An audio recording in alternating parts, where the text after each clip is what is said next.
आपने वो जो सुबह मुझे दिखाई है वो आपने ही दिखाई है, ये मुझे विश्वास था। और आप ही कुछ करोगी। लोग मंत्र पढ़ते थे, कुछ भी करते थे, 2-3 महीने तक मैं कुछ नहीं सुनती थी, खाली रोती रहती थी इनके पास। लेकिन 3 महीने बाद से मेरा सब कुछ बदलने लगा जिंदगी में और बहुत शांत रहने लगी। कोई चीज़ मिली तो मिली, नहीं मिली तो नहीं मिली। मतलब मेरी गुरु मुझसे बहुत नाराज रहती थी अक्सर, तो मैं ध्यान करने लगी। बात उन्हें नहीं पता थी, चुप चुप के करती थी। एक दिन मेरी जो मेरे साथ के लोग होते हैं उन्होंने मुझे देख लिया, तो वो कहने लगे गुरु वो ऐसे ऐसे करती है और ऐसे ऐसे करती है। तो गुरु ने मुझे स्पेशली बुलाया शाम के टाइम, बोली नेहा तू आजकल क्या कर रही है? मैं कहा कुछ नहीं गुरु, मेडिटेशन करती हूँ। श्री माता जी आप नेट पे देख लीजिए, ऐसा कोई जादू टोना तंत्र मंत्र नहीं है अगर आप सोचो तो। कहने लगी तू मुझे मत सिखाया कर। तो कहती है खाली मैं रहूँ मैं रहूँ।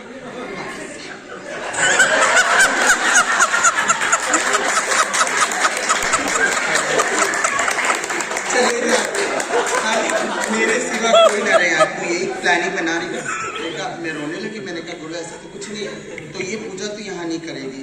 तो 10-15 दिन दीदी मैं बर्दाश्त करके रही। मुझसे लगा कि मेडिटेशन माँ तो हृदय में ध्यान ऐसे कर लूँगी, लेकिन जब तक मैं फोटो ना देखूँ तो मुझे कुछ होता ही नहीं था। तो मैं एक दिन बहुत रोई। माँ सपने में आई, मेरे पूरा साक्षात दर्शन दिए उन्होंने, पूरे स्वर्ग के दर्शन मुझे करा दिए। बहुत बताया था मैंने रात में सपना सबको। फिर मुझे लगा नहीं माँ मेरे साथ थी। तो ऐसे पड़ा, बहुत बड़ा सम्मेलन हमारा पड़ा। तो फिर वहाँ पूजा की बात उठ गई कि ये जूता मारती है वहाँ पर ऐसे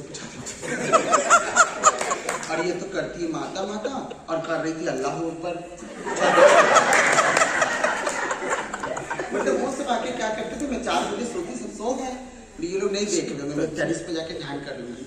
तो चुपचाप से कोई भी आके मुझे देख के चला जाता था। ये मैं जो थोड़ा सुबह हुई तो मुझसे अल्लाह पर जलिस करके चली जाओ, सब सोते ही रहेंगे, लेकिन देख जाता था कोई ना कोई मुझे। तो एक दिन ऐसी आ गई थी बात कि सम्मेलन के अंदर मेरे गुरु ने कहा अगर तू ये करेगी तो बेटा हम तुझे बिरादरी से निकाल देंगे। तो यकीन नहीं मानोगी सीमा दीदी, उस दिन पता नहीं दिल में क्या हुआ, मैंने कहा माँ ने जो सुकून दिया वो मुझे इन लोगों ने नहीं दिया। मैंने एक पल्ले लगाया, पूरी बिरादरी के सामने मैंने कहा ये मेरा बैग पैक है और आज के दिन से मैं आप लोगों से कोई कांटेक्ट नहीं रखूंगी।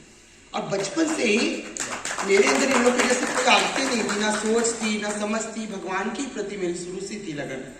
और इतना कहा नहीं कि पता नहीं क्या सिस्टम बना, जा तो नहीं पाई मैं, लेकिन गुरु चली गई।